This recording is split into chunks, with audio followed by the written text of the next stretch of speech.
We bless the Lord for another presentation on the NEVIIM code, and this is going to be our part 3.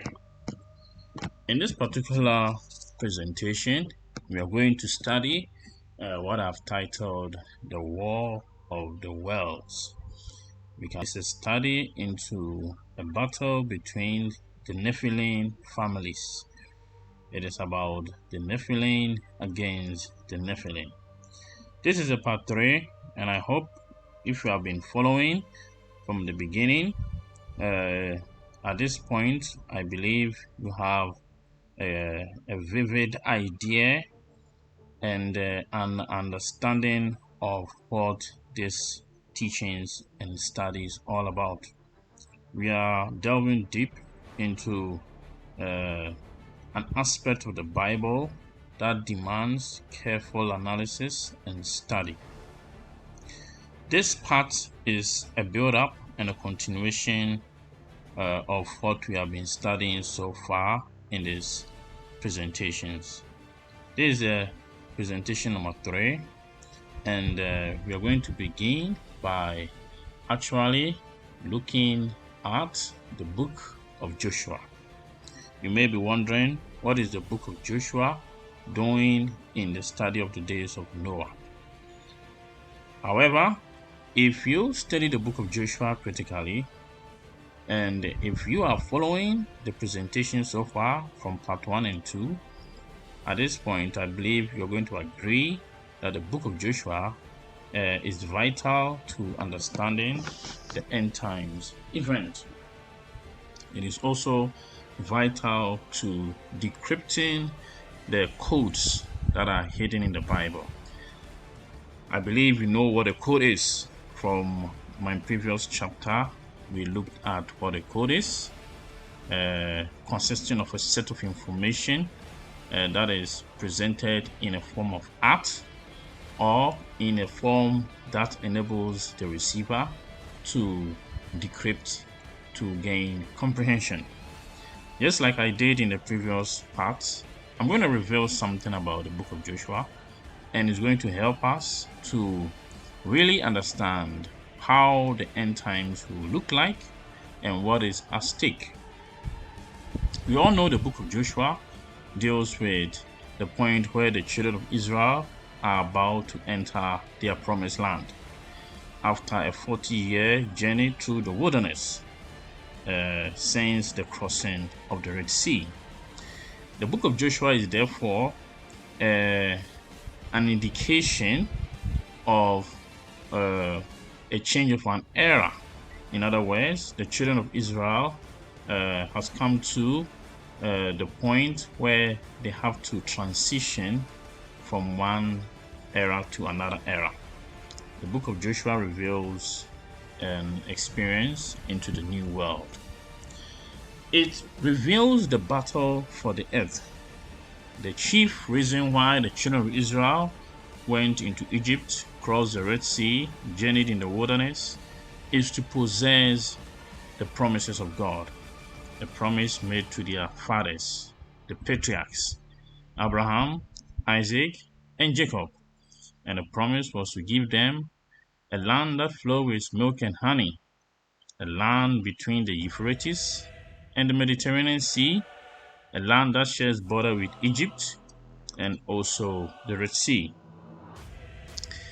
They are therefore at a point where they have to fight and possess this land. However, this land wasn't empty, it was inhabited by some people. We're going to explore who those people were. In this particular context, we're going to look at the book of Joshua from a bigger perspective, not only in relation to the children of Israel.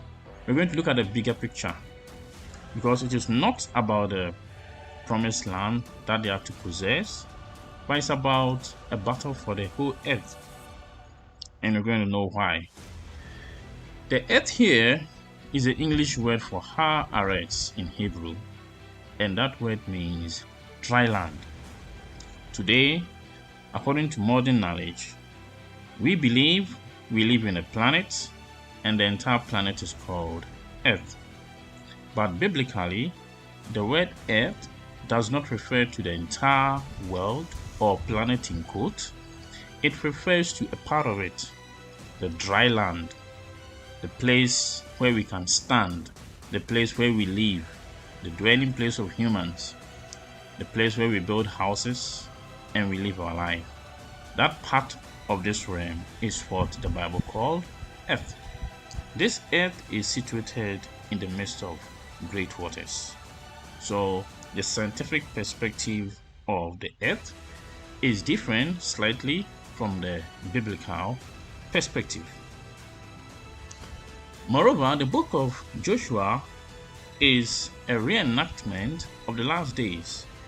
If you do remember, in my first presentation, that is NEVIIM Code Part 1, we learned about the fact that history is repeating itself and we are living in a cycle of change.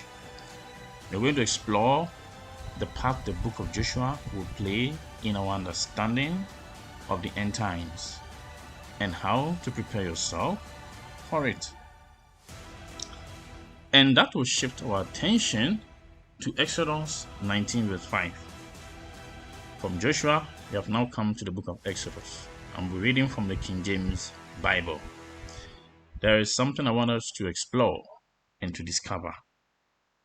It says, "Now therefore, if ye will obey my voice indeed, and keep my covenant, then ye shall be a peculiar treasure unto me, above all people."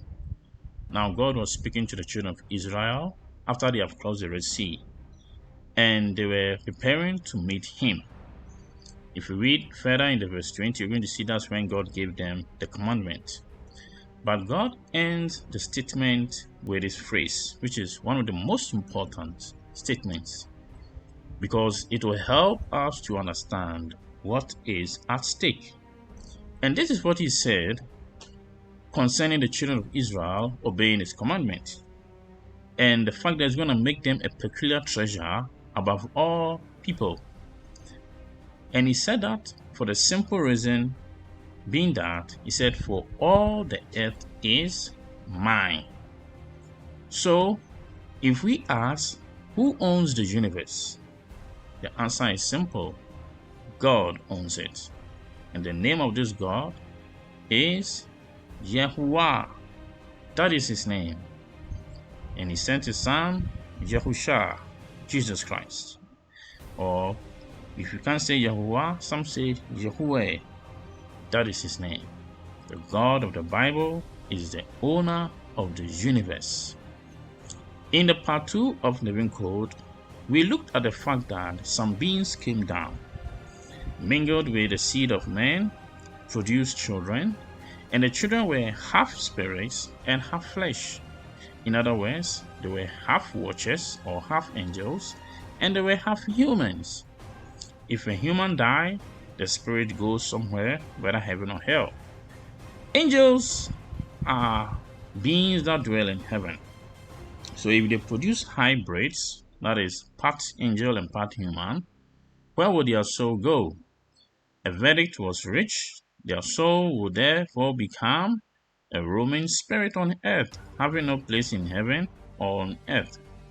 So where would it belong? Would they share the earth with humans? Or would they be asked to go somewhere? This particular situation presented a huge challenge for both humans and the heavenly beings.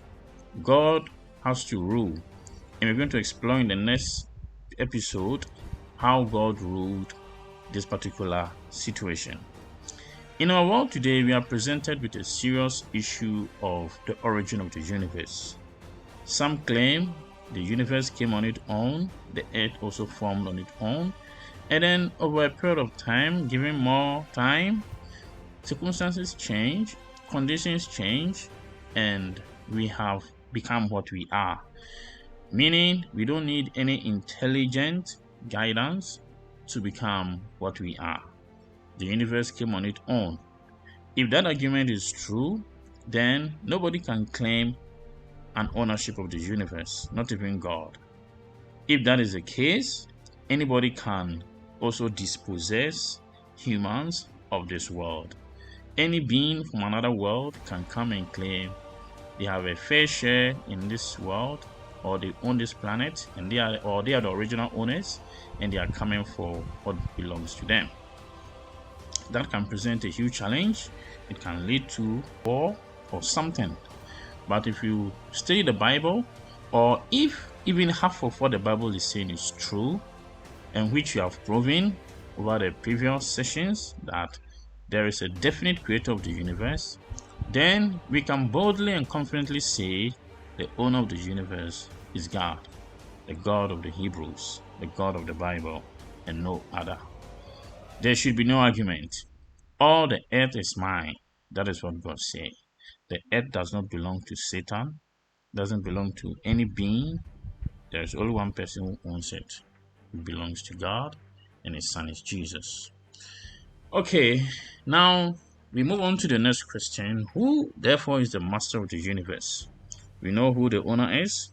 Who is the Lord of this earth? Who is the ruler, or the prince, caretaker, or the custodian of the universe? Let us find out. According to the World English Bible, in Psalm 115, verse 16, it says, "The heavens are the heavens of Yahweh, but the earth has he given to the children of men," meaning the benign Adam. So we know who owns the universe.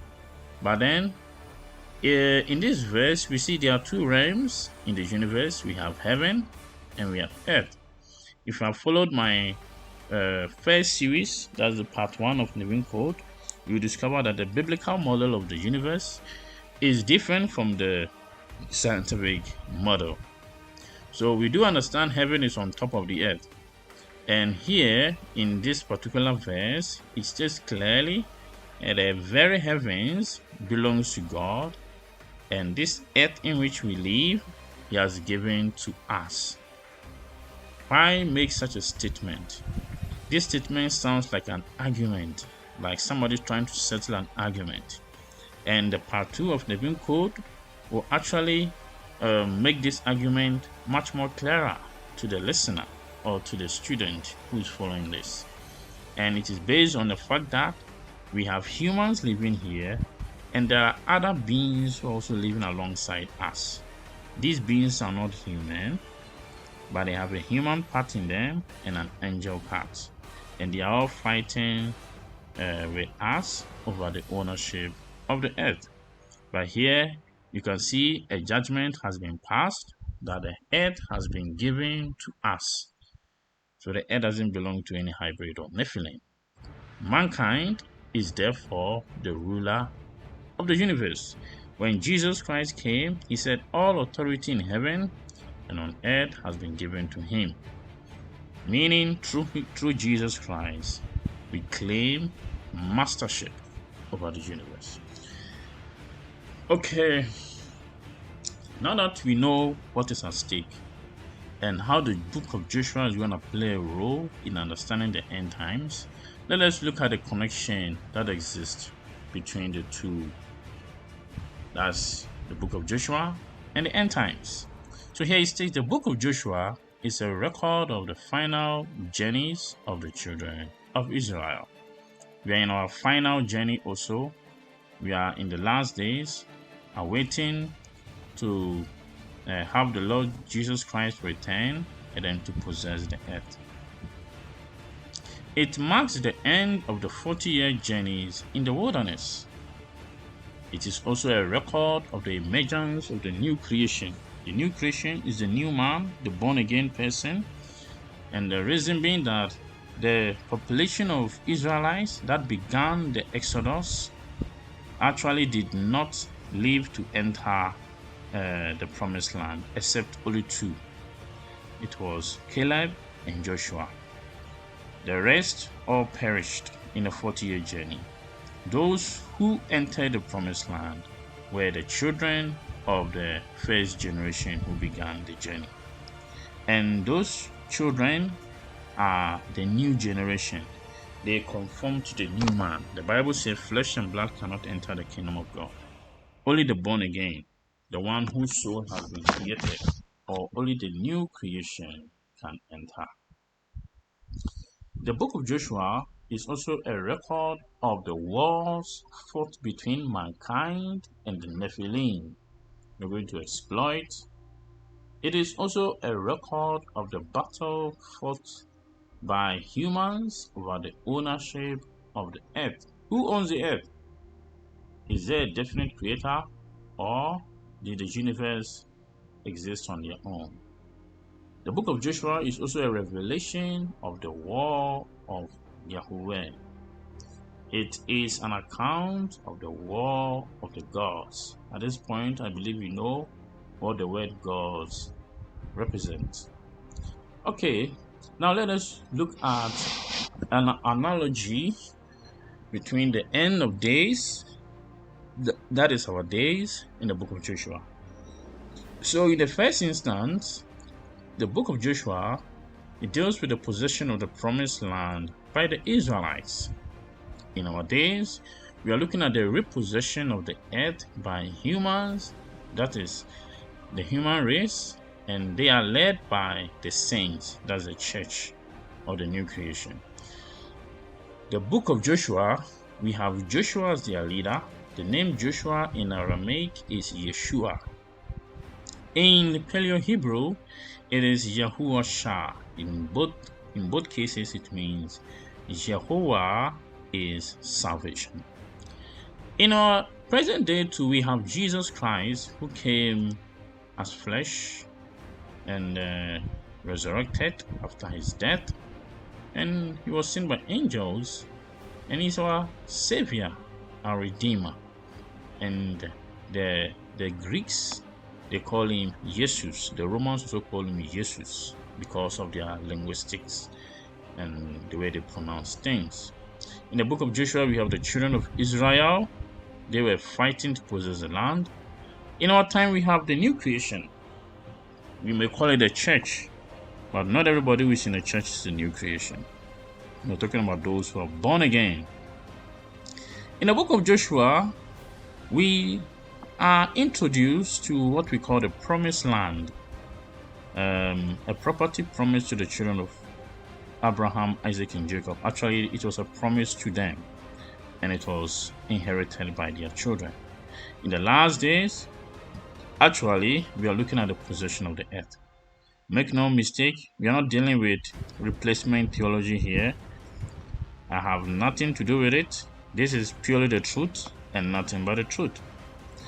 In the book of Joshua, we see the promised land is actually inhabited by a group or a population of people called the Amalekites, the Jebusites, the Anakites, Anakims. We have the Zamzumims, the Emims, the Hittites, the Perizzites, the Amorites, the Jebusites, the Canaanites. And all this group of people are cohabiting or dwelling together with various population of humans. Who are these people? In the Bible, they are presented as if they are people, making them human. But a critical study suggests they are not. In the end of days, we have Nephilims coexisting with humans. And the era of coexistence between humans and non-humans.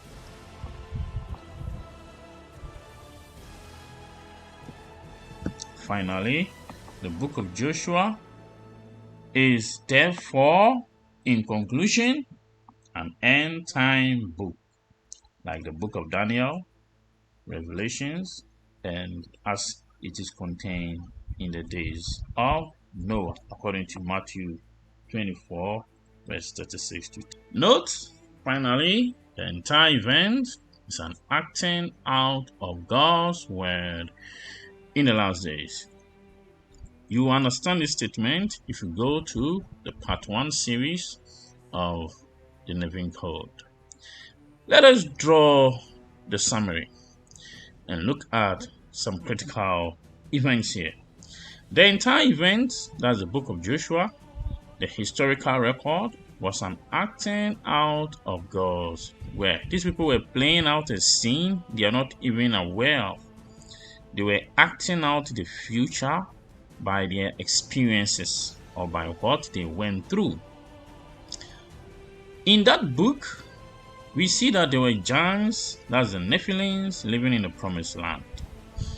And in Numbers 13:33, according to the King James Bible, it says, "And there we saw the giants, the sons of Anak, which come of the giants," meaning the sons of Anak, they originated genealogically from the giants. And we know in Genesis chapter 6, the giants were of the seed of angels and the daughters of men. They were not 100% human. They were half-half, or various proportion. And they said, "We were in our own sight as grasshoppers, and so we were in their sight." Even though it's a statement of faithlessness, it is also an indication of the comparative analogy of their experience. It shows the Anakims were huge. They were real giants, massive. And if we really want to understand what these people really were saying, take a grasshopper and compare it to yourself. That might be a possible scenario or depiction of what they saw. In Deuteronomy 1:28, it says, "Where can we go? Our brothers have made our hearts melt, saying, the people are larger and taller than we are.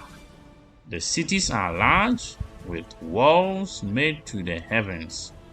We saw even the descendants of the Anakim there." So they were going to possess the promised land. A group of 12 spies were sent, Jacob, Joshua, and Caleb inclusive, and they said they saw the Anakims there. And they were larger and taller than them. They live in large cities, and the walls reach up to the heavens. And that really broke their heart. In Deuteronomy 9:2, it says, "The people are strong and tall, the descendants of Anakim. Of the Anakim, you know about them, and you have heard it said, who can stand up to the sons of Anak?" It's like it was a saying in those days. Like, who can stand up to the sons of Anak? They were so strong, mighty men, and every available or knowable nation feared them. In continuation, with the presence of giants in the promised land, in Joshua 11:21, it says, "At that time, Joshua went forward or proceeded to eliminate the Anakim from the hill country of Hebron, Debir, and Anab, from all hill country of Judah and of Israel." Remember, the entire nation of Israel was divided into two. The northern kingdom, or the northern territory, they call Israel. Their capital is Samaria. The southern province or territory, they call it Judah. The headquarters is Jerusalem. And Joshua devoted them to destruction. The very place where Jesus will have his ministry was inhabited by the descendants of the Nephilim. One of them, or some of them, are the Anakims. So that should let you have an idea that the very place where the great sacrifice that will save the universe was to be conducted, that same place was inhabited by the seed of the Nephilim. That should tell you what is at stake. In Deuteronomy 2:10, it says, "The Emims dwelt therein in time past." That's the promised land was one occupied by the Emims. This is how they describe them: a people great and many. So they were big, and they were many, and they were tall as the Anakims. So the Emims and Anakims, they were similar in bodily appearance. You can take your time and explore as much as you can, and you appreciate what the end time events are. And in summary, we can conclude by saying there were giants and humans cohabiting the promised land. We know about the giants, some being the Anakims and the Zamzumims and the Mims. We even have Og of Bashan. We also have Sihon of the Amorites. These were giant kings, one of the two most powerful kings that were destroyed. And we also have a prostitute like Ahab, who also became a progeny from whom the seed of the woman shall proceed. Jesus Christ actually identified his genealogy through her. So, in conclusion, there were human population living in the promised land, and there were also giants living in the promised land. Also, in the last days, we're going to have humans and the Nephilims also coexisting here together. And that should let you know the book of Joshua is a book that we need to look at from another perspective. It's not all about a story of history about wars. So, note that all giants are hybrid, meaning they are products of humans and the Watchers. But not all hybrids are giants. And you saw, I'm going to show you some. And then he said, all giants are Nephilims, products of humans and the Watchers. But not all Nephilims are giants, of course. And he said, all giants and hybrids, they form part of the entire Nephilim race. And that is a pure fact. We can therefore say the Nephilims are also part of the Shadim. They are actually Shadim. They are dead spirits or spirits of the dead. God is a God of the living. God is alive. He's a living being. All spirits that are evil or anti-God are all dead beings. They are from dead spirits. God calls them Shadims, and the Romans and the Greeks, they call them demons because they seem to be very smart and superior. These are worshipped as gods, goddesses, demigods. They are not of the earth. They come as if they are from another world. Hence, today we call them alien beings. We're going to explore what aliens are and extraterrestrial. Alright, there's one thing we need to pay attention when it comes to the Word of God. And it's in Leviticus. And I want us to explore that particular verse because it is very important and it forms part of our study. If we really want to understand what the Word of God is saying, we are also supposed to pay attention to the statement in Leviticus 20. Let's start from verse 22. He said, ye shall therefore keep all my statutes and all my judgments. The statutes and the judgment, they constitute the laws of God.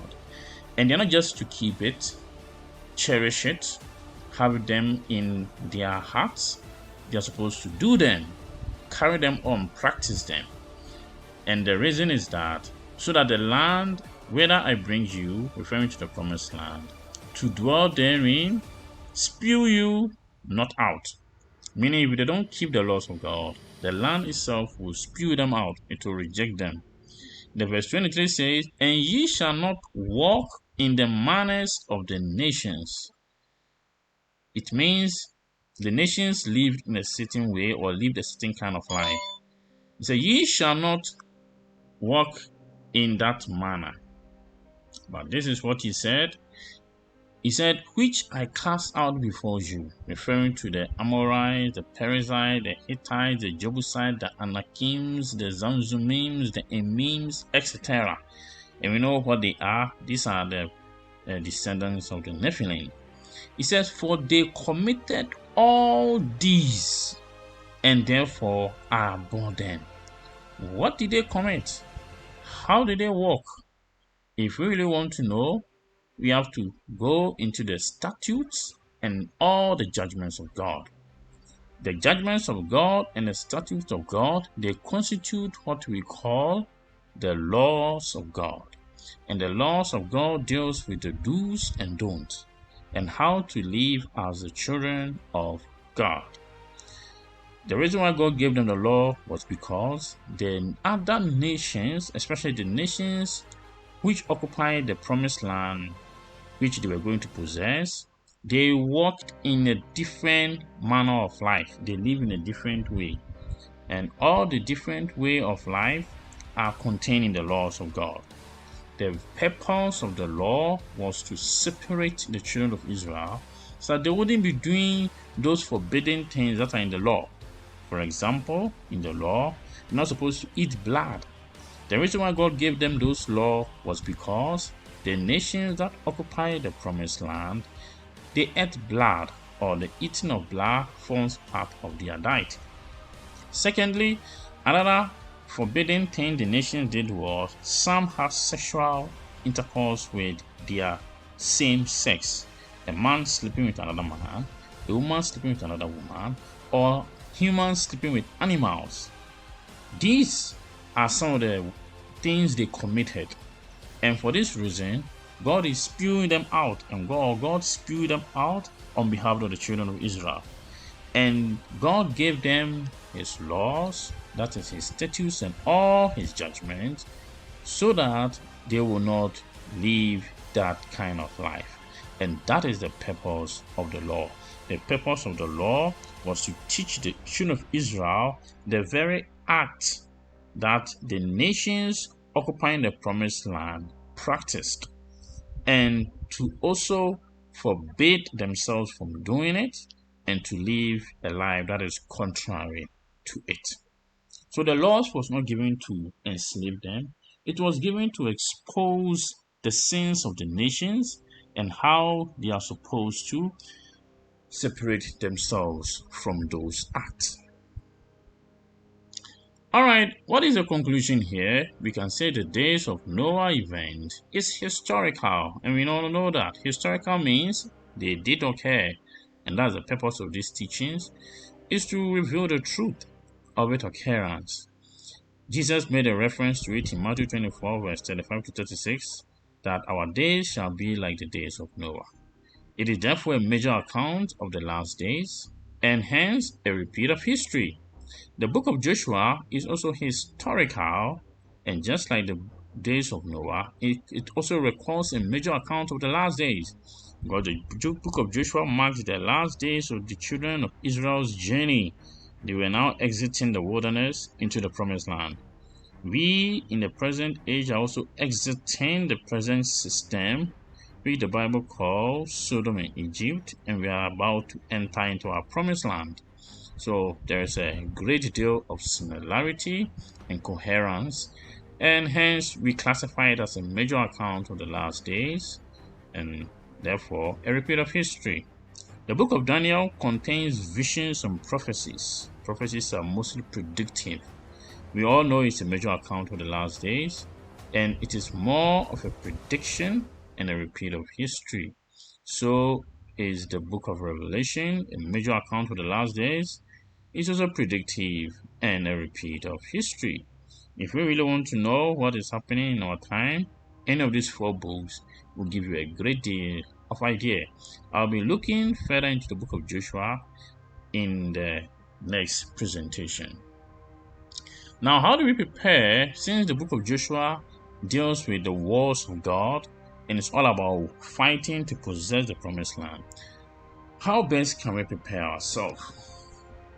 Simply, the Bible states it here, we need the word and we need the Spirit of God, the Spirit of Yahweh. That's what we need.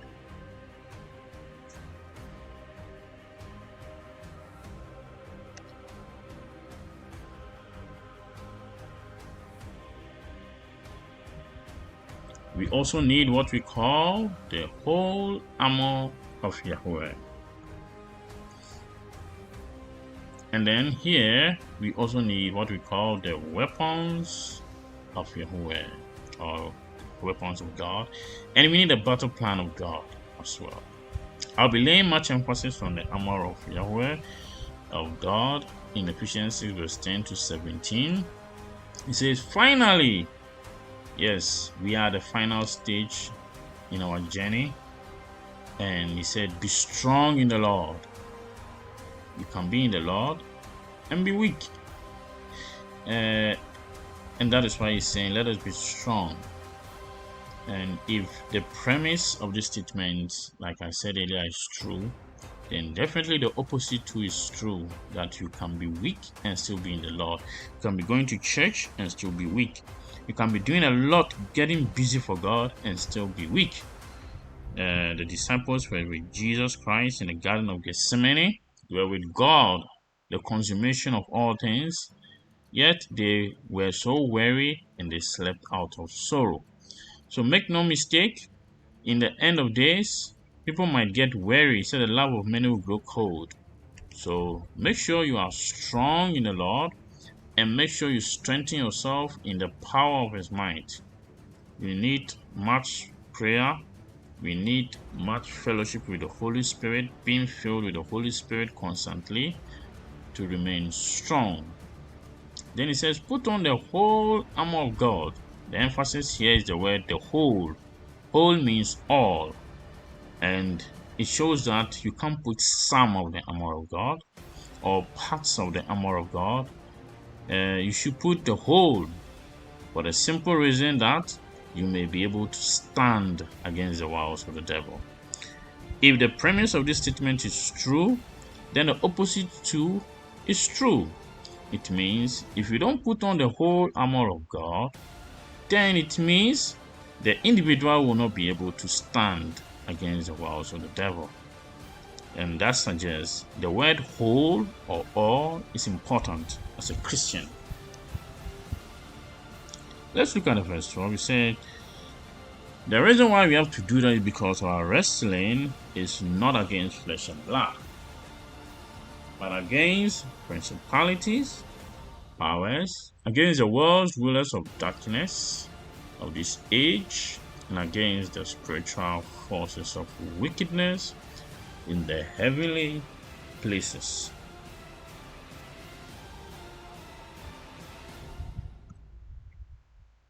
The verse 13 says, therefore, you see, because we are fighting with all these forces, put on the whole.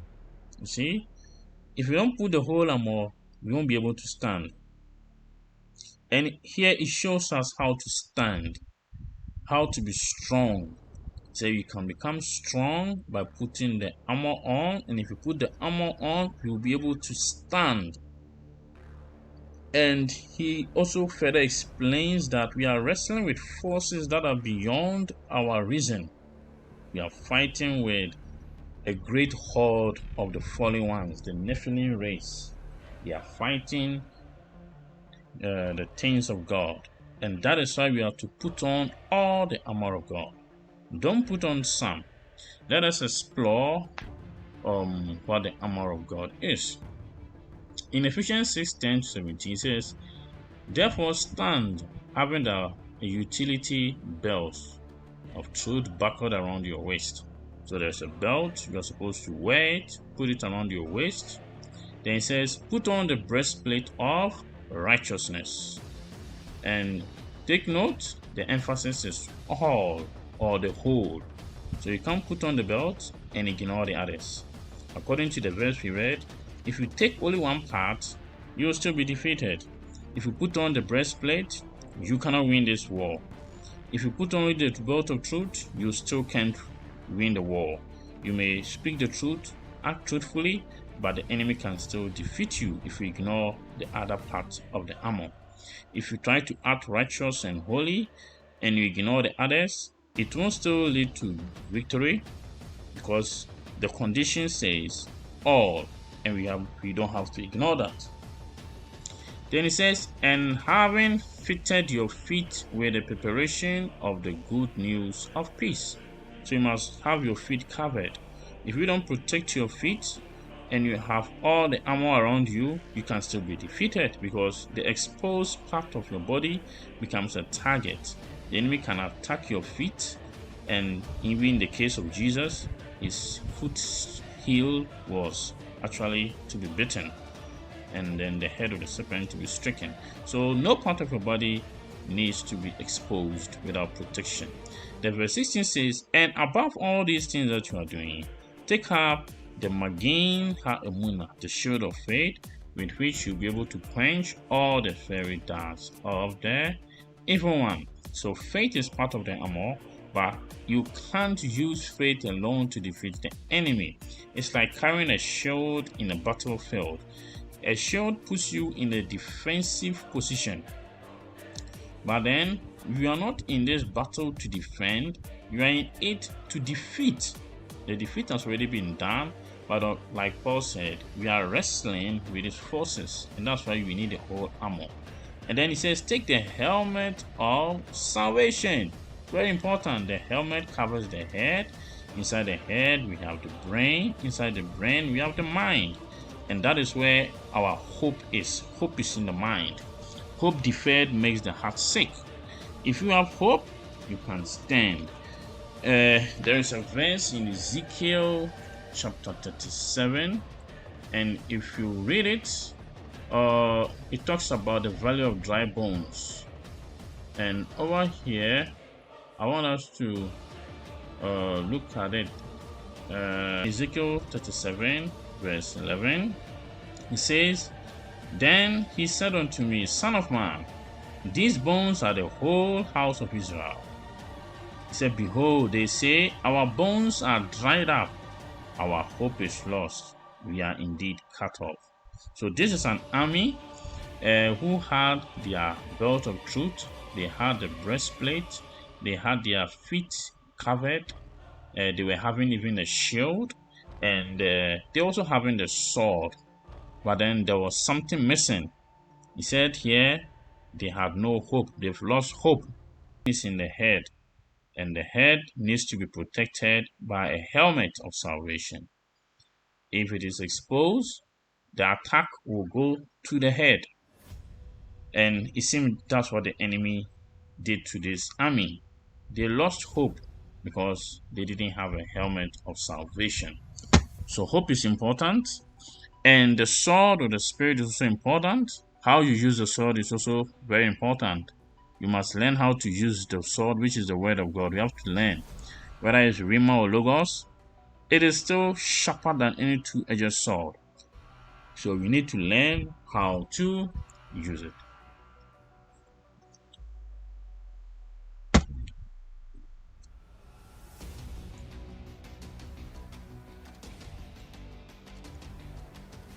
Can we move on to the next phase? Taking note that we need all the armor. We need every part of it.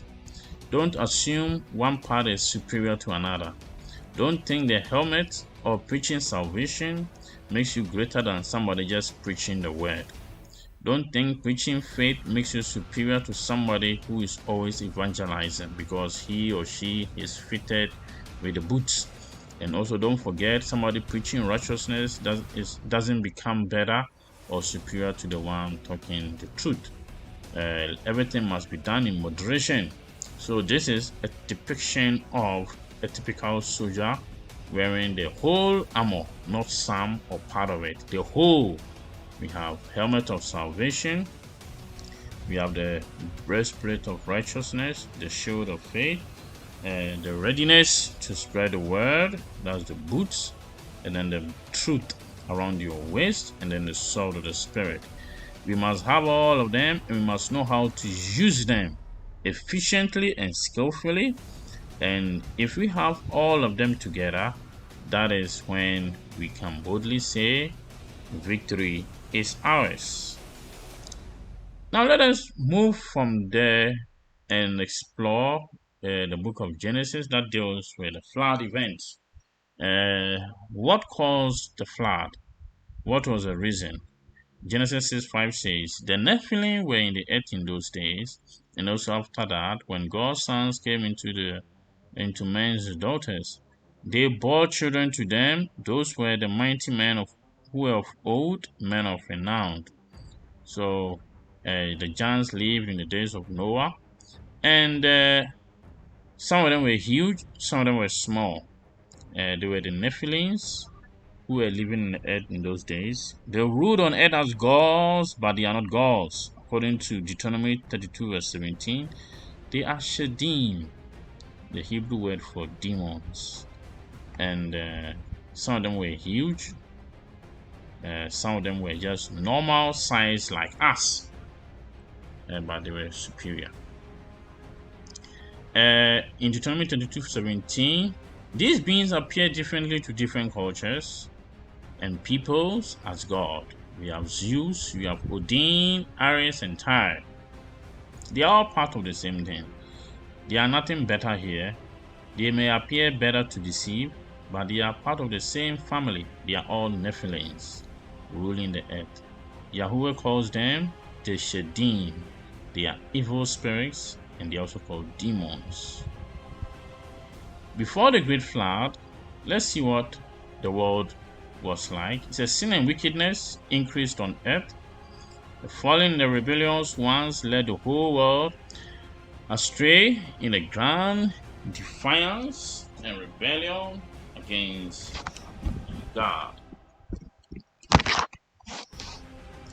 Moreover, mankind started practicing human sacrifice and the worship of Shedim. That's the evil spirit. They worship them as gods. The world also practiced sorcery, witchcraft, necromancy, dark arts, and the use of dark powers. These things are still happening nowadays.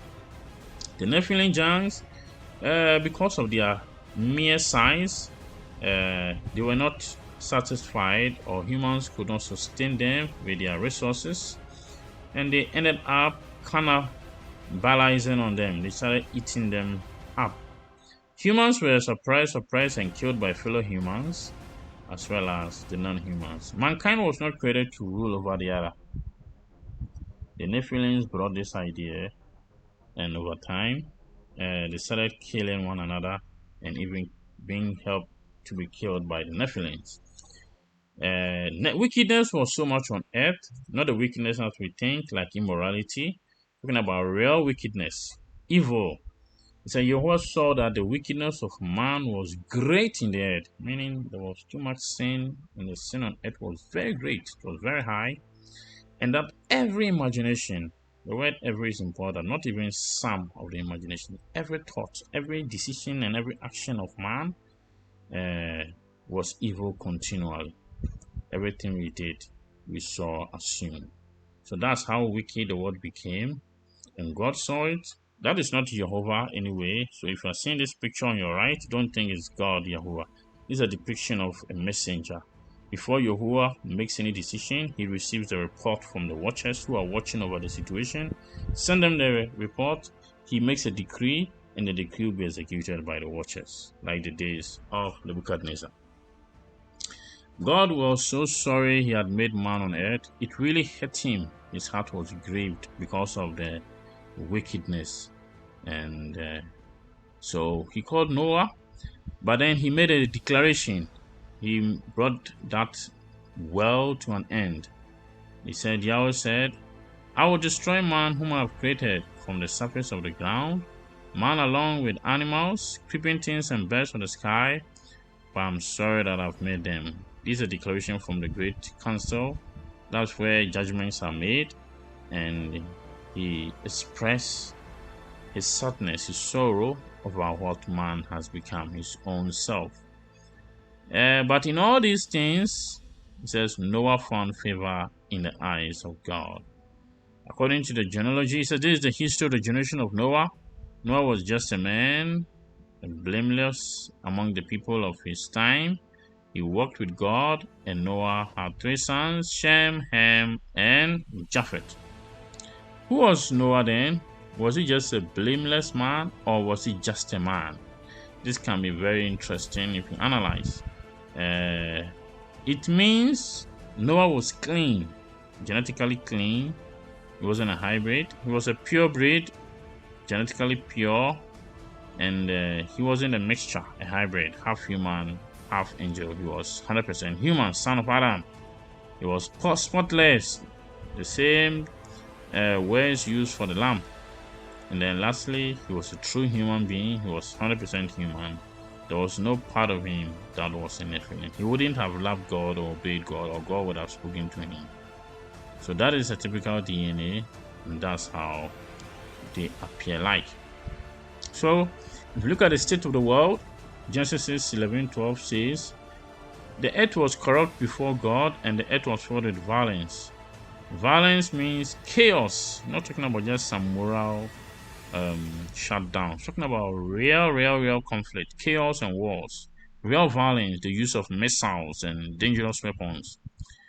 God saw the earth and saw that it was corrupt, for all flesh had corrupted their way on earth. So it seems God wasn't paying attention, and he decided to pay attention, and he took a great decision. He said, even I, do bring the flood of waters on this earth to destroy all flesh having the breath of life from under the sky. Everything that is in the earth will die, but I will establish my covenant with you. You shall come into the ship, you, your sons, your wife, and your son's wife with you. It will be a case study in our next study. Now let us look at some of the words of Jesus that have twisted over the years. He says a kingdom is divided. He said if a kingdom is divided against itself, that kingdom cannot stand. And we're going to see how this strategy was used to defeat the Nephilim. And that is very true. He also said, I came to throw fire on earth. I wish it was already kindled. You're wondering why Jesus Christ came? They said, don't think that I came to send peace on earth. I didn't come to send peace, but a sword. Why would Jesus think or act like that? This information comes from 3 different Gospels. The book of Mark, the book of Luke, and the book of Matthew. And these statements are very harsh, but there is a good side of it. There's a reason for that. He says, do not assume that I've come to bring peace to the earth. I've not come to bring peace, but a sword.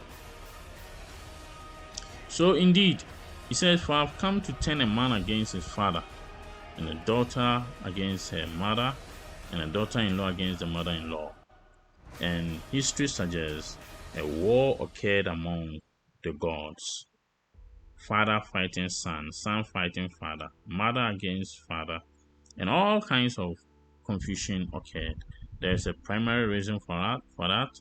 We're going to see it soon, any moment from now. It says, a man's enemy will be the members of his own household. That has been a tradition. Most of the Nephilims were destroyed by their own family members. Now let's look at the parable. So another parable put he forth into them, saying, the kingdom of heaven is likened unto a man which sowed good seed in his field. But while men slept, his enemy came and sowed tares among the wheat and went his way. But when the blade was sprung up, he brought forth fruit. There appeared the tares also. So the servant of the household came and said unto him, Sir, didst not thou sow good seed in the field? From whence then hath it tares? And he said unto them, an enemy had done this. The servant said unto him, wilt thou that we will go and gather them up? But he said, no, lest while you gather up the tares, you root up also the wheat with them.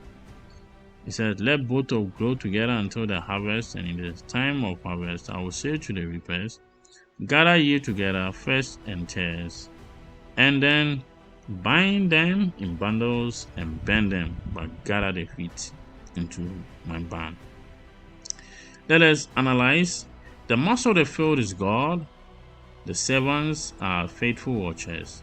The harvesters are the angels. The enemy are the rebellious watchers. And the field is the earth. Wheat here means it is a pure breed. The wheat is pure, and it represents the human genome. Okay, so the wheat represents those who are 100% humans, specifically referring to the sons of Adam. The tares is a seed of the watchers. It refers to the hybrid ones.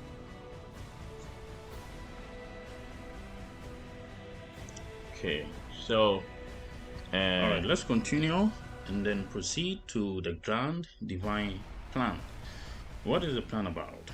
It's about the destruction of the Nephilim and the rebellious ones, and the reason being that their imminent destruction was inevitable. There was no way God would have allowed them to remain among the human race. So let's take a study from Matthew 3 verse 24. In that verse, according to the New King James Version, it says, if a kingdom is divided against itself, that kingdom cannot stand. And I think that is very clear. We usually have a saying that united we stand, divided we fall. So if the kingdom is divided against itself, that kingdom specifically will not stand. It can't stand. Now let us see how it played out among the Nephilim race, because they already had kingdoms, massive kingdoms, and they were ruling physically on the earth. According to details from other biblical sources, like the book of Enoch and the book of Jasher, a seed of division was sown among the families of the Nephilim, all of them, both the first generation and the second generation. And it led to a great conflict which will actually last throughout their time of stay before the flood, that is during the days of Noah. And when that kingdom was destroyed, they began to rule the world spiritually, yet that divine plan of destruction continued. A similar thing will happen after the flood, something we're going to look at to see how God still continued to destroy their empire through division. Still on the grand divine plan, with regards to their destruction, misunderstanding and rivalry, that is jealousy, hatred, disagreement, started among the families of the Nephilim for some strange reason. It seems there was a force that was coordinating the activities, and they themselves couldn't comprehend or understand what was happening. And the reason because it was God who was behind it. The sons rose against their fathers, and the children fought among themselves. We're going to see how it played out. There was the imminent quest for supremacy, and the overall ruler began among them. They were all fighting to rule. He said only those with the superior weapons will emerge victorious, and that is evident today. The most powerful nations on earth presently are those with dangerous weapons. In fact, the most powerful weapons today are nuclear missiles. And if you're a country and you possess more of a nuclear warhead, then it means you are considered to be a superpower. And this practice actually is nothing new. It started in the days of Noah, in the days of the Nephilim. They were also in possession of weapons. Those who ruled were those who were powerful. It's not surprising that even today, according to the Bible, they are the same forces behind the governance of this world today. They are ruling the world, just like he told Jesus. He said, "These kingdoms has been given unto him, and he can give it to anyone that he likes." So Jesus Christ must bow down, and Jesus Christ drove him away.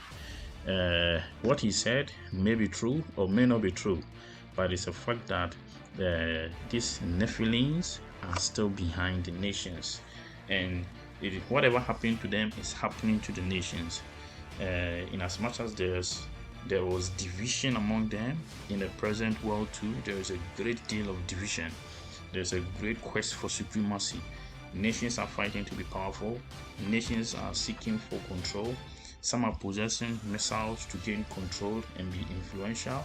It's the same way the Nephilims lived during the days of Noah. It is not surprising that they founded all the nations of the world except one, Israel. And whatever happened to them is happening to the present nations. Kingdom rose against kingdom, just like sons rose against fathers. In the same way, kingdoms are rising against kingdom, nations will rise against nations. It is not because God wants the nations to destroy themselves, but then it is because the root of all the nations of the world can be traced to the Nephilims, and their destruction has not ceased. God, according to his divine plan, is still in the business of destroying them, and they're going to fight among themselves. And just like it happened in the days of Noah, it's still going to happen in our days. Nations will fight against nations. There will be dangerous weapons that will be revealed. Some of the most powerful that can kill and cause a great deal of destruction. Yeah, only those with the superior weapons will emerge victorious. Adolf Hitler was in search of the most powerful weapon because he wanted to rule for 1,000 years. That desire is not the first to have it. It started during the days of Noah. However, the ultimate plan in their quest for this power, in their quest for control, uh, the reason behind it is because God has programmed them to destroy themselves. It is an auto-annihilation uh, plan. It's a plan to destroy them and to remove them from the face of the earth. So if you see these things happening, don't be surprised. Don't be alarmed. And just keep your cool. It is just the destruction of the nation, the destruction of the Nephilims. A human loss is a human death is not a loss to God because we are not just we are not just flesh. We are more than flesh. We are spirit, soul, and body. So if the flesh is gone, know that the soul is still there, and yeah, they will one day come back to life and will be reunited back to their family.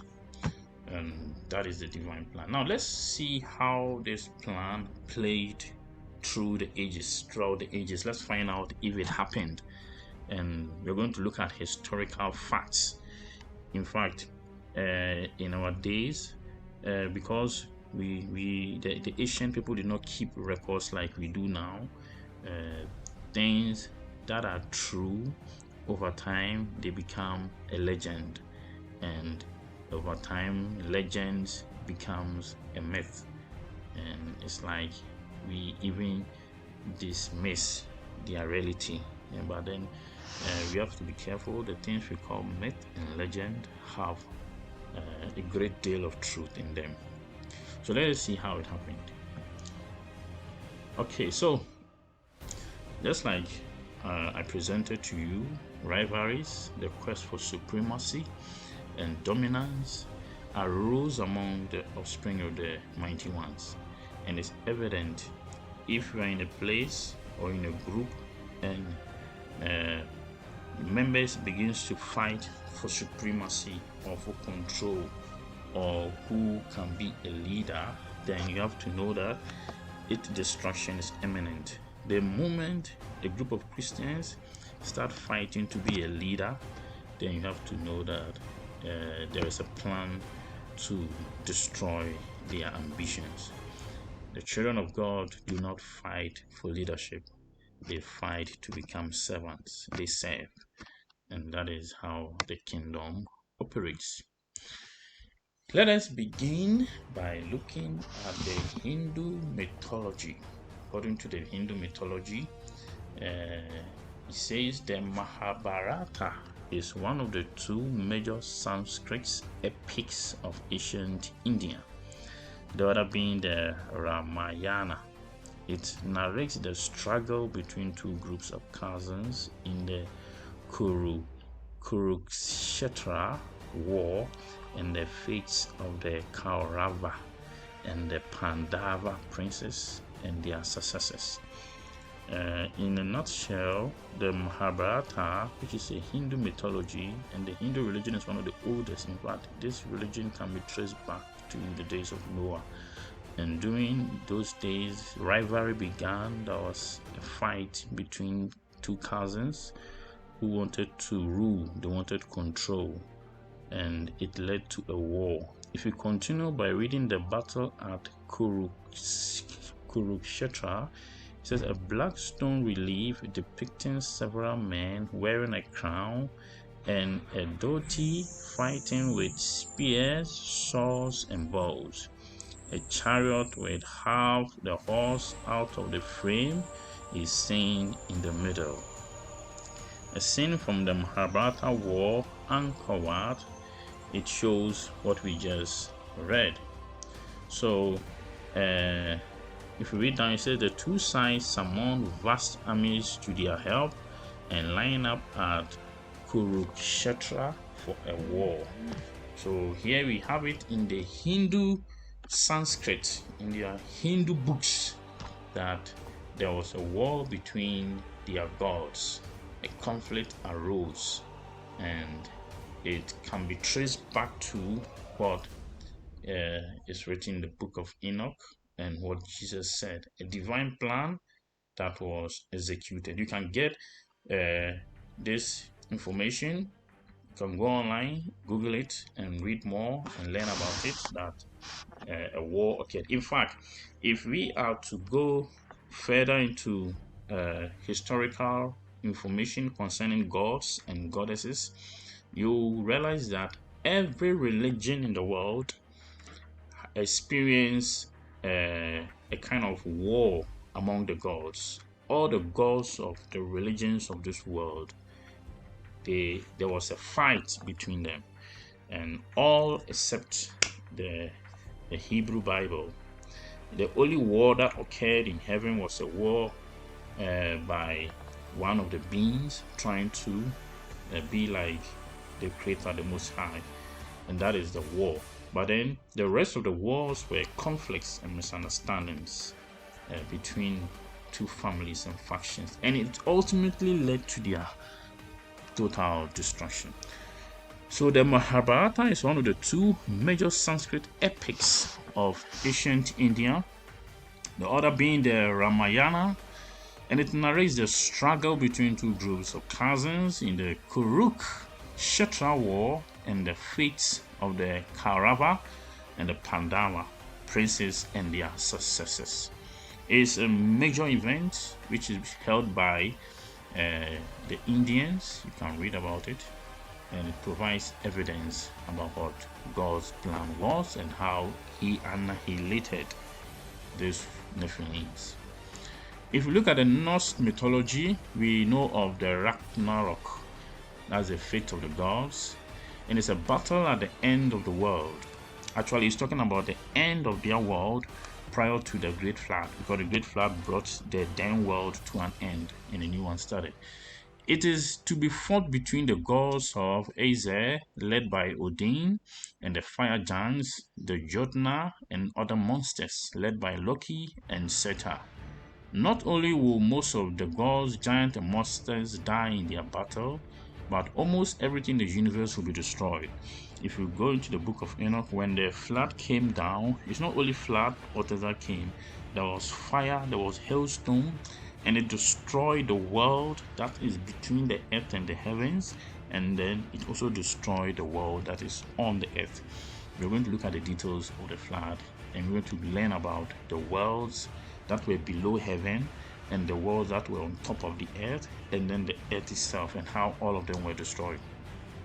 The following battles were fought: Odin versus Fenrir. Odin will be swallowed by Fenrir. Vidar and Fenrir. Vidar will kill Fenrir by stepping on the jaw of Fenrir and split it all the way down through the tail. That is when Ragnarok ends. Thor and Jormungandr.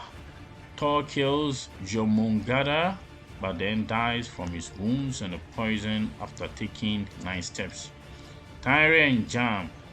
Gam bites off Tyre's other hand and he bleeds out, but not before he gives Gam a mortal wound which kills them. Now these are one family group of Nephilim generations fighting among themselves, hating themselves, and destroying themselves. Heimdall and versus Loki. Both will inflict fatal wounds on each other, but Loki shall refuse to die until he sees the destruction of the worlds, which will happen soon after. They will both die next to each other. After these gods die, Seta will alight the world in flames until a flood finally covers the world. This is strange, and this is a Norse mythology. Call it a myth, call it a legend, but this is truth. This is something. This is history that occurred many years ago. And look at how it ends. It ends with flood, and we just saw how the world was violent in the days of Noah. And according to the book of Enoch and the book of Joshua, it wasn't just about flood. There was missiles, dangerous weapons that exploded. There was great fire. Great weapons were used. And look at what they said here. They said Satan will light the world in flames. That's fire.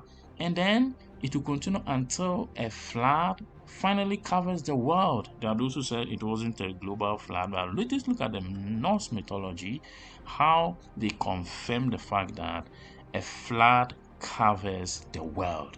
In fact, it's referring to the whole world. It didn't say part of it. So, this asserts to what the Bible has been saying. You can dispute it. This is historical. This is not a mythology. This is real. Now, according to the Koreans and Hittite mythology, like I said, it isn't a myth, even though that's what you're going to come across. It is real. It is historical. In the mythologies of Koreans and Hittites, which flourished in the mid to the late 2nd millennium BC, the older generation of gods were believed to have been banished by the younger gods to the underworld.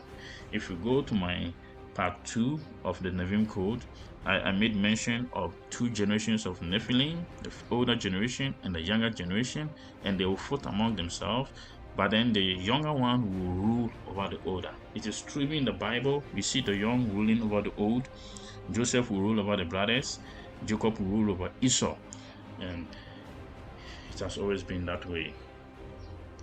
He said the underworld, where they were ruled by the goddess Lewani, Hittite scribes identify these deities with Anunnaki. The Anunnakis are the deities of the Mesopotamian. In ancient Hurran, the Anunnaki are referred to as Karus Sunis, which means former ancient gods. It's like saying the older generation. Or Kateres Sunes, which means gods of the earth.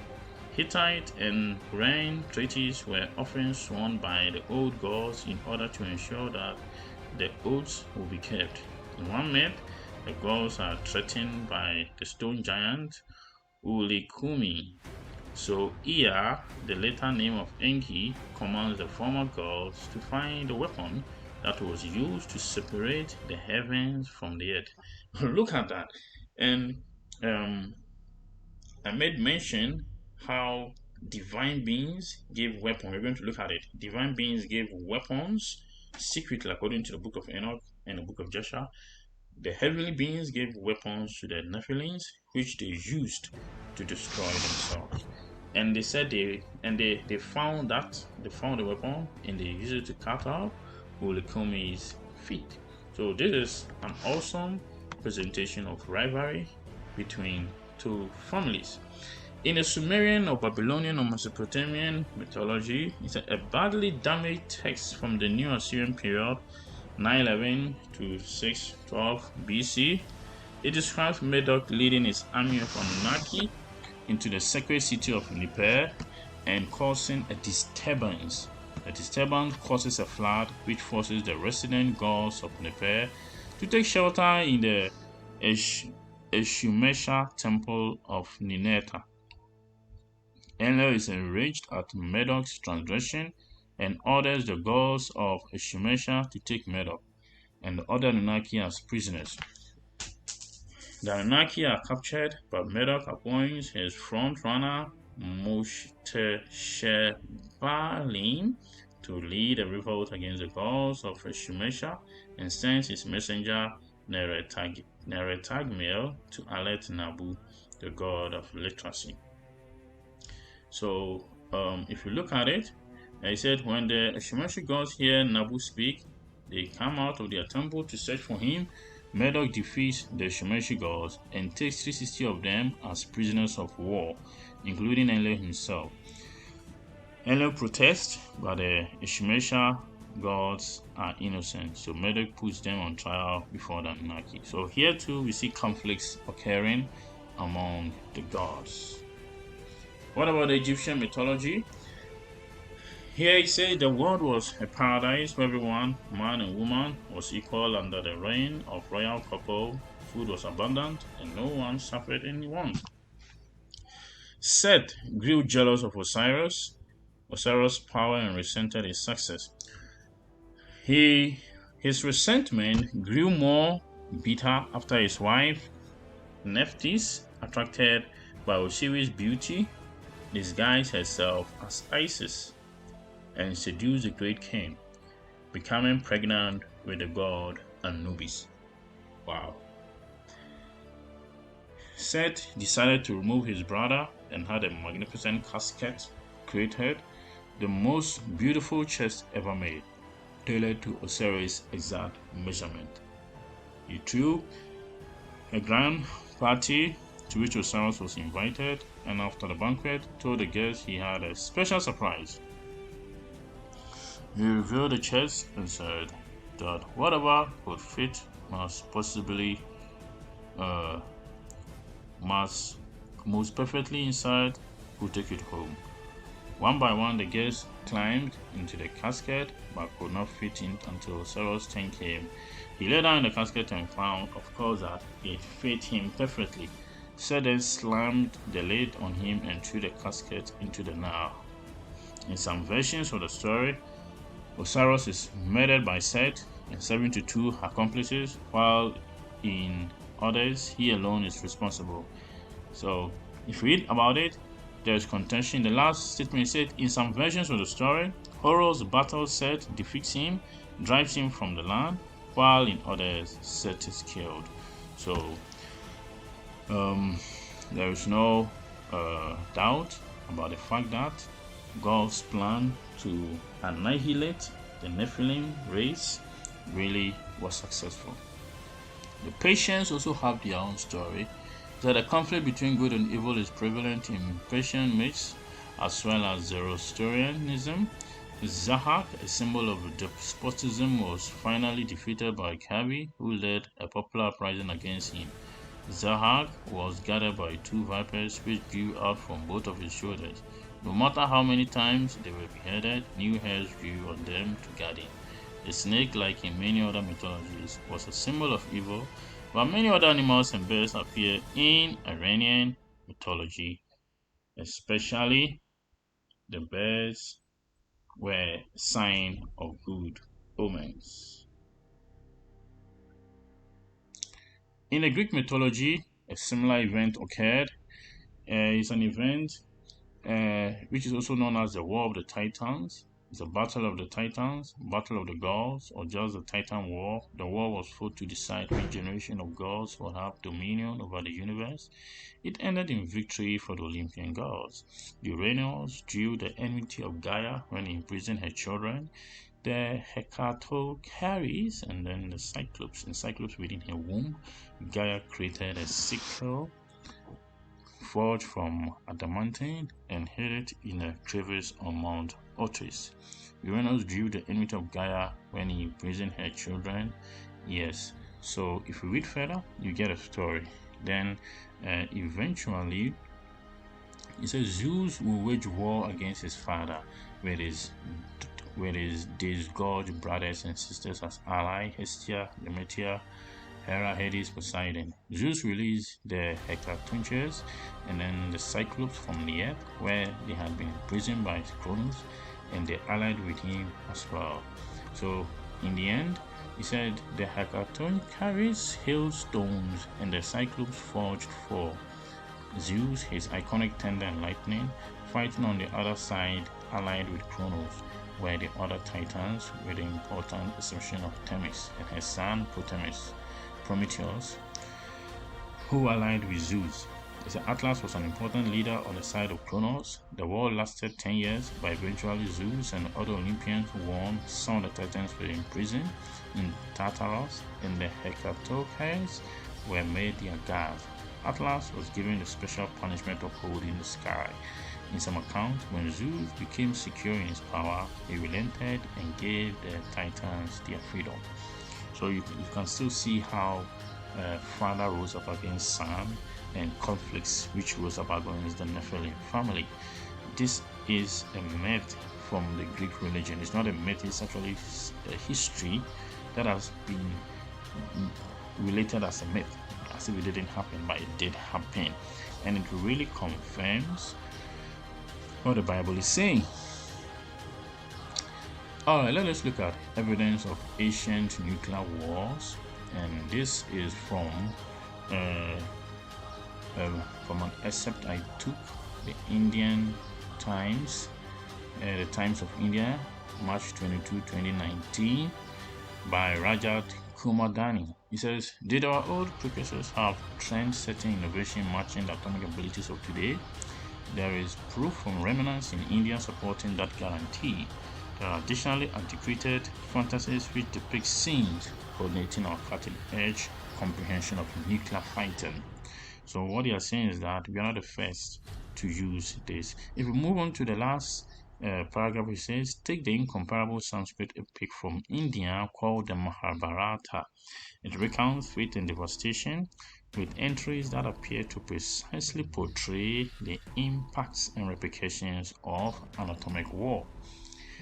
It further says, enormous blasts, more brilliant than 1,000 suns, were recorded just as cadavers consumed to the point that they were unrecognizable. There were likewise numerous different sections fitting the cutting-edge portrayal of an atomic assault. As indicated by this legend, the individuals who endured the disaster lost their hair, fingernails a short time later, while nourishment supplies were polluted. This all matches our comprehension of the impact of radiation, harming and radioactive defilement in the fallout of a nuclear blast. So that should let us know that something big, something really serious happened in the days of Noah. We only know about the flood waters, but we have no idea about the technologies that were available. So these are some of the evidence.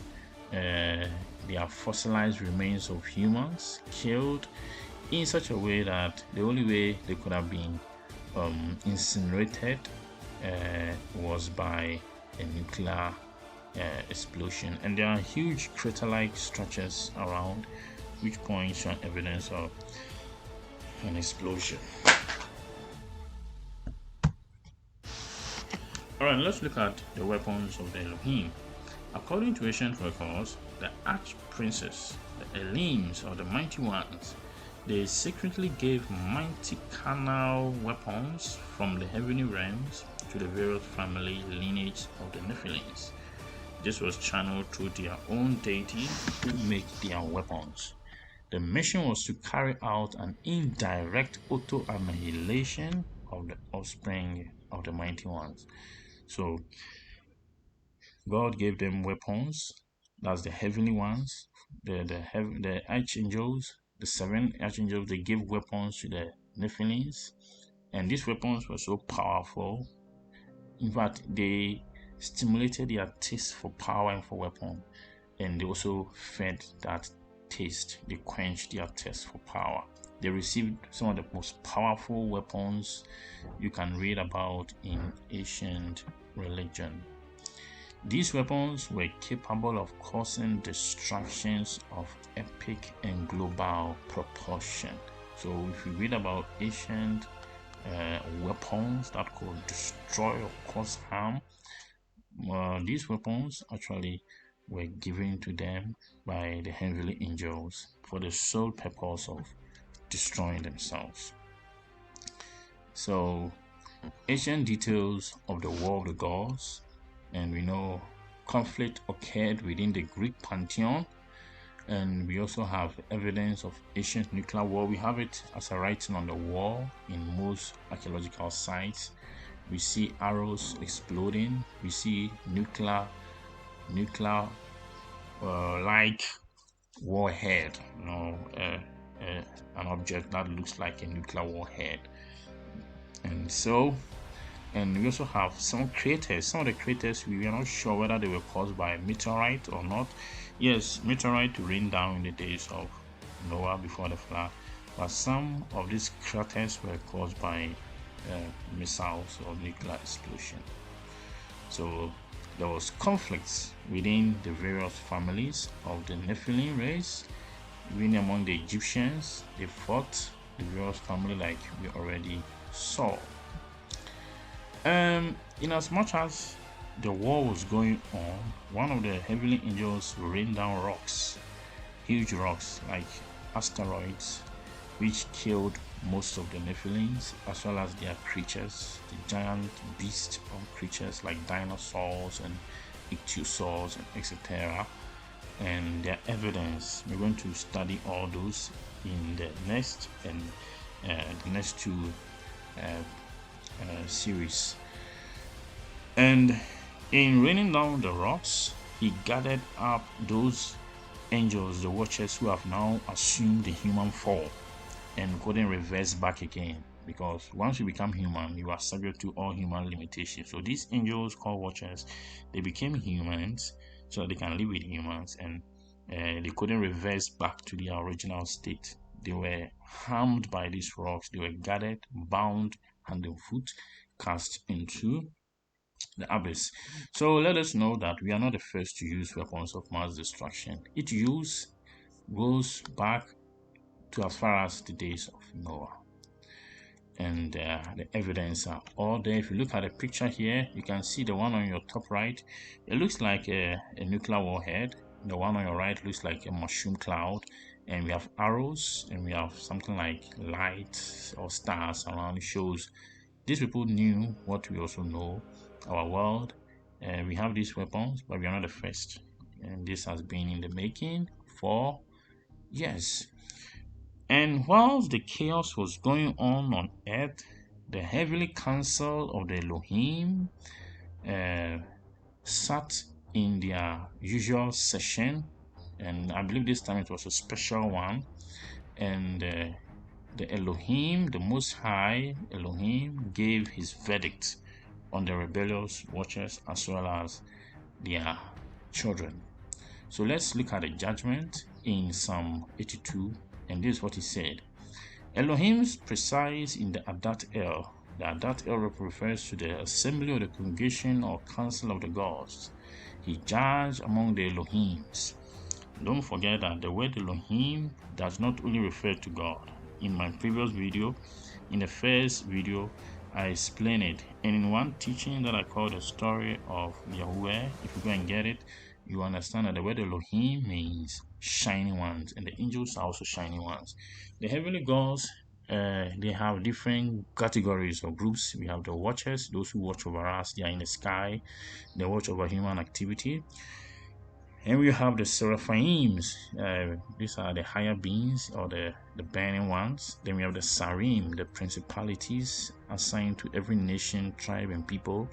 We have the cherubim who covers the throne, the malachims who are kings. They are also messengers.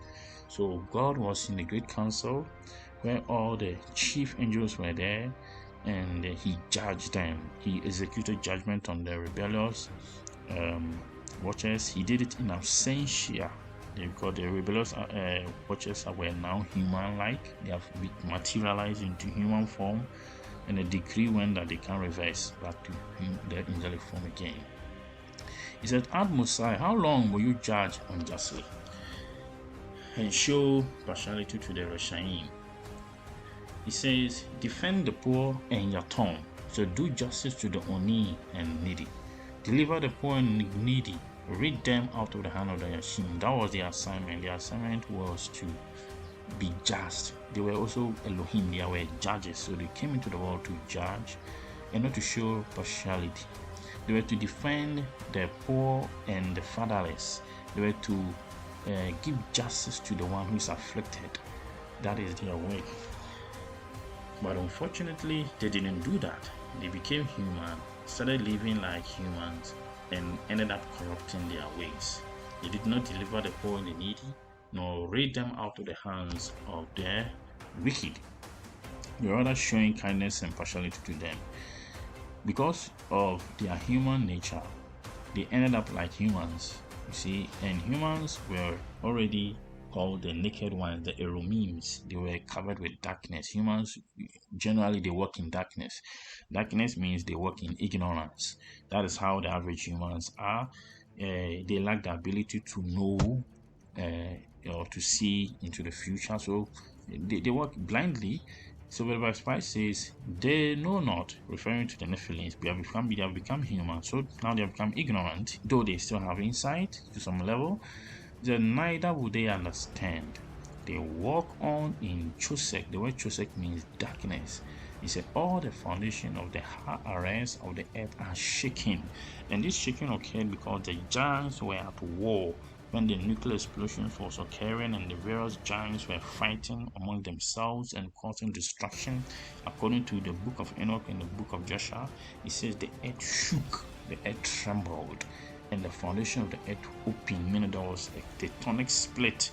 The plates of the earth were splitting here and there. The earth was in chaotic situation, and there was darkness on the earth. Evil prevailed on the earth.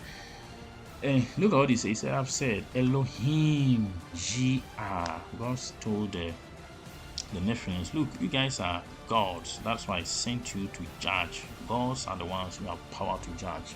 They are appointed by God to judge. He said, Elohim, G-R, go and judge these people. Because the reason why they are gods is because they are the sons of the Elyon. He said, Ye are Benai Ha Elyon. In some translations, it says Benai Ha Elohim. Just like in Genesis 6. But then look at what he said. He said, but ye shall die like Adam, in reference to Adam. Adam too was an Elohim. He was a shining one. He was the son of God, having the image of God, but he died. And God is saying, just like Adam, the first man, died, so shall ye watchers also die, because now ye have become human. So you shall die like men. So, you know, if you have heard about this saying that the gods are dead, no, it was known that gods don't die. Gods are immortal, but now they do die. If you read further in those biblical scripts, that's the book of Enoch, the rebellious watchers, they loved their children so much, they gave them tremendous power, and some of them, they rose themselves to the status of a god. Some of them actually left the earth and were living high in the sky. They were living on high mountains and floating rocks. They built nations and empire. They built a whole world on what we call floating rocks, that is the planets.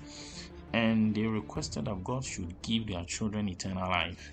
And God declined. He said they will live for only 500 years, and they all died. And so that is the decree. He said they shall. He said, but ye shall die like Adam. He said your children are going to die like Adam, and they shall fall like one of the princes. The word princess is the Hebrew word sarim, and refers to the angels. Just like the angels have fallen, he said their sons will also fall. And the verse 8 say, arise Elohim, that's Yahweh, judge Haaretz, judge the earth, for thou shalt inherit Kol Hagoyim, all the nations. So Psalm 82 was a window into some of the heavenly sessions. In fact, the one who saw this vision, he did very well. He was given a window view. He peeped into the corridors of the great hall of the congregation of the gods, a place where flesh and blood cannot be, where Yahweh presides, and he witnessed how judgment is executed in heaven. What happened next is the heavenly forces were unleashed. According to the Bible, a decree went forth to bind the fallen ones. We have the fallen one and the rebellious watchers, and they were to be bound hand and foot, and they were to be cast into the great abyss, reserved in darkness until the great day of judgment. Jude 1 verse 6 confirms that. He said, those angels, that's the watchers, who did not keep their place, that's their realm, their place in the heavens, but left their estate, that's their spiritual form, and became human, so he has reserved in chains and the darkness until the day of judgment. So the angels were not killed. Those who were killed were the Nephilim. They are the ones that Jesus Christ said they shall die like Adam, meaning their Nephilim children will not have eternal life. They will die like Adam and fall like one of the princes. The princes referring to the watchers who became human and fell, and now will have to be cast into abyss. God said they will never maintain that status that they are consuming. None of these beings are any God. They are shadims, they are demons, they are diabolos, evil spirit, daimones. They present themselves to the world as God. So the great empires of the Nephilim were totally destroyed. In fact, divine plan was so successful. The wars among the nations prevailed. They destroyed one another. There was nothing left. But that was not the end. These empires will re-emerge again.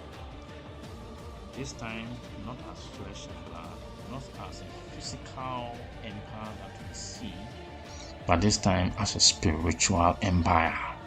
And from that perspective, they're able to influence the world more than ever before. And we are going to examine Daniel's vision of the great kingdoms and how they will once again be destroyed, crushed from the foot to the bottom, just like it happened before the flood. The kingdoms that is revealed in the book of Daniel are a re-emergence of the Nephilim kingdoms before the flood. Mind you, during the days of Noah, these beings were physically existing on earth, and they lived very long life, but then they died after 500 years, and their spirits assumed different forms, and mankind were forced to worship them as gods. Before the flood and until the flood, all of them died. The flood came, destroyed their world, and their soul, which is neither a human soul or a spirit, now became called demons, will re-emerge and regather and form another empire. But their sole aim is to materialize and rule on earth as humans. But until then, they don't have a body. So they started possessing human bodies. They started possessing trees, possessing animals. They started creating their own body-like suit, like avatar body that they can possess. Their sole aim is to rule among men, to rule physical, not spiritual. At least now they have representative kings and rulers and monarchies all over the world, people representing them. Their aim is to appear physically and rule. And we're going to see how it's going to emerge. They're going to re-emerge in the last days. In the last days, this thing will happen. If you read the book of Genesis, in the first part where Abraham emerged, he fought a war. 4 kings fought against 5 kings. In fact, there were 2 wars that were fought, led by Chedorlaomer. Chedorlaomer was a human being who led other kings to fight the Rephaims, the Emims, the Zanzumims, and the Amalekites. And these are descendants of the Nephilims. And Chedorlaomer fought them, and it was the first time that after the war, after the flood, humans will fight the Nephilim, a ground war. And I'm still studying that particular account to find out where they fit in, in the Bible, in the end of days. And it's just a marvelous text. If you are to read it, it's a wonderful verse. If you read carefully in Genesis 14, verse 1, I said, it happened in the days of Amraphel, king of Shinar, Ariel, king of Elazar, Chedorlaomer, king of Elam, and Tidal, king of Goyim. The verse 2 said that they made war with Bera. Bera means the wicked one, is the king of Sodom. You know what happened to Sodom? And with Besha. Besha means perpetrator of evil, and he's the king of Gomorrah. Shinar, king of Admah, and Shemeba, king of Zeboim, and the king of Bela, the same as Zoar. Verse 3 say, all these joined together in the valley of Siddim, same as the Salt Sea.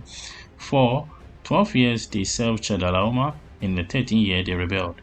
In the 15th year, Chedorlaomer came, and the kings who were with him, and struck, look at it, the Rephaims, they were giants, in Ashtoreth. Remember, Og of Bashan.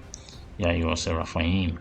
In Ashtoreth, Keman, and the Zamzumim in Ham, and the Emim in Shaveh. Now, these tribes will one day meet the children of Israel, and along with Moses and Joshua. And the Emims in Shaveh carry a time. Now, the Emims were like the Anakites or the Anakims. They were tall, they were giants. And the Horites in the Mount Seir of El Paran, which is by the wilderness, they returned and came to En Mishpat, the same as Kadesh, and struck all the country of the Amalekites and also the Amorites that live in Hazon Tamar. So you can see here how they fought. Now, if you read the verse 9, it says, against Chedorlaomer, king of Elam, and Tidal, king of Goyim, and Amraphel, king of Shinar, and Arah, king of Elazar, 4 kings against 5. So it shows how the Nephilim emerged once more in those tribes and fought back. So we'll be learning more about that in the next series. This is a petrified remains of Noah's Ark in Turkey, around the mountains of Ararat. It's proven it to be the Ark. In fact, a lot of people have gone there. Top people, academics and scientists have gone there to confirm, to study it. And you can see the shape of a boat, and it has actually petrified.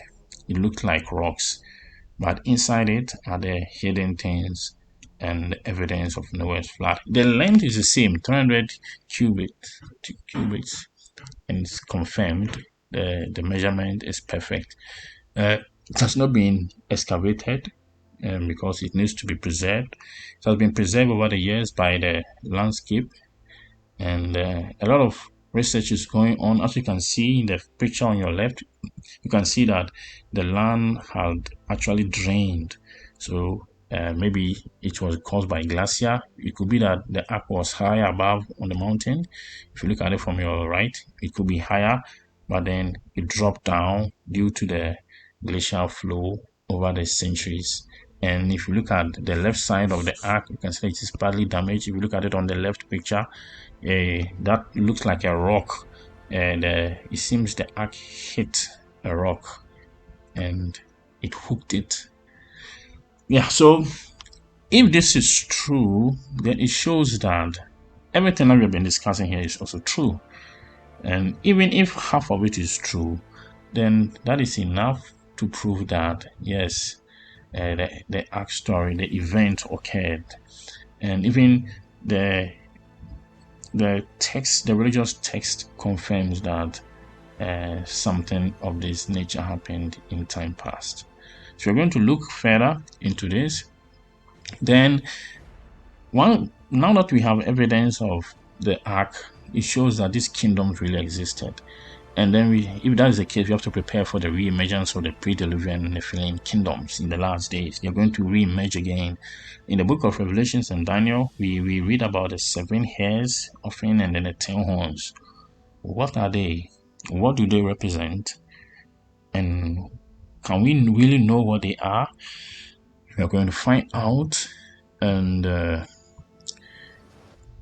also, the war in heaven, did it occur before or after the flood? We're going to find out where that war occurred.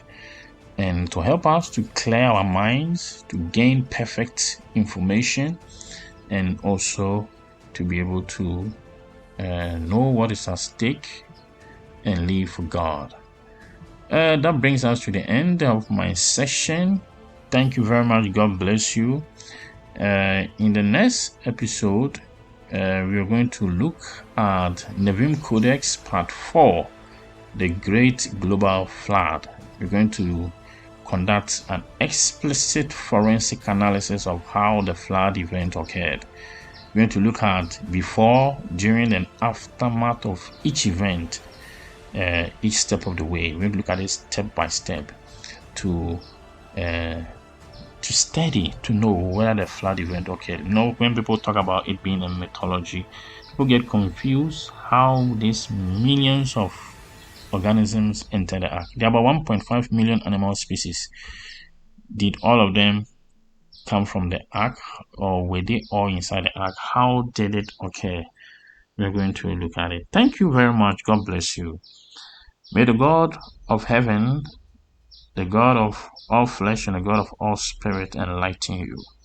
May he give you a new light. Let his light shine brighter and brighter and brighter every day. Say the step of the righteous shines like the sun, and it shines brighter and brighter. Let our steps, our life shine brighter And like the sun, may we shine. The sun will always rise. The day will always move on. As the days proceeds, may our life also proceed forward, and nothing will be able to draw us back.